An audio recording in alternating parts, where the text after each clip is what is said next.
सोचिए कि कल को अगर आपसे कहा जाए कि अपनी देशभक्ति प्रूव करो, वो भी अपने धर्म के खिलाफ जाकर, तो क्या करेंगे आप? अब ये सोचने की जरूरत नहीं है, अब ये हो चुका है। 28 जनवरी को होम मिनिस्टर अमित शाह ने ये ऑर्डर पास कर दिए हैं कि हर ऑफिशियल गैदरिंग में, स्कूल्स में वंदे मातरम के पूरे 6 पैराग्राफ्स बजाए जाएंगे।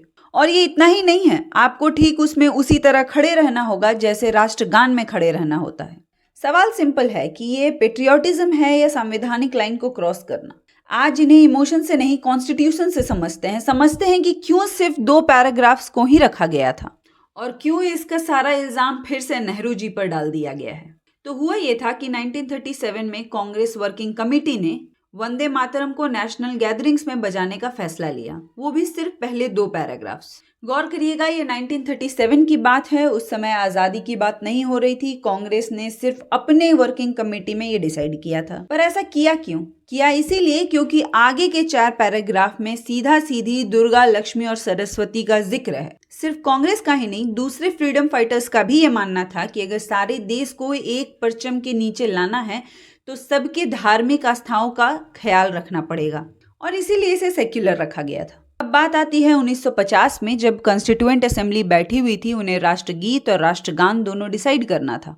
कॉन्स्टिट्यूएंट असेंबली में अकेले कांग्रेस नहीं थी, और भी पार्टीज थे, पर सभी ने मिलकर यही डिसाइड किया कि राष्ट्रगान जो होगा वो सिर्फ पहला 2 पैराग्राफ ही होगा। और कारण सेम, क्योंकि वो सेक्युलर था। आर्टिकल 51A, जो कि एक फंडामेंटल ड्यूटी है, उसमें भी नेशनल एंथम और नेशनल फ्लैग को ही रेस्पेक्ट करने का जिक्र है। नोटिस कीजिए कि इसमें नेशनल सॉन्ग को जानबूझकर बाहर रखा गया है।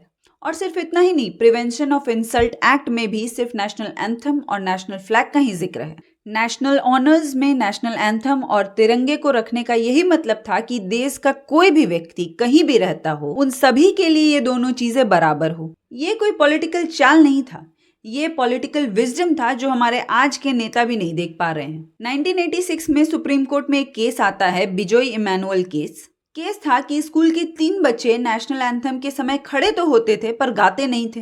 पर सुप्रीम कोर्ट ने क्लियर बोला कि खड़े रहना इनफ है रेस्पेक्ट देने के लिए, गाना जरूरी नहीं है। हमारा देश राइट टू स्पीच को प्रोटेक्ट करता है, और राइट टू स्पीच के अंदर राइट टू साइलेंट भी है।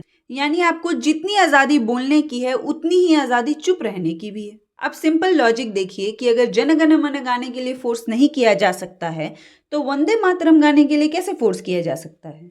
क्या सरकार के नजर में नेशनल सॉन्ग का दर्जा नेशनल एंथम से भी ऊपर हो गया है? इशू वंदे मातरम के रेस्पेक्ट का नहीं है, इशू है नागरिकों के रेस्पेक्ट का। अब सोचिए कि एक मुस्लिम ऑफिसर, एक क्रिश्चियन टीचर, एक सिख सोल्जर या एक नास्तिक साइंटिस्ट, क्या उन्हें दुर्गा, लक्ष्मी, सरस्वती के नाम पर खड़े रहने का ऑर्डर देना सही होगा? इससे हमारे बीच यूनिटी बढ़ेगी या साइलेंट प्रेशर बढ़ेगा? असल देशभक्ति सिर्फ वही हो सकती है जो लोग खुद से चुने। और डेमोक्रेसी की सबसे अच्छी बात तो यही है कि यहाँ लॉयल्टी प्रूव करने की जरूरत नहीं होती। द रिपब्लिक ऑफ इंडिया का मतलब है इक्वल सिटीजनशिप।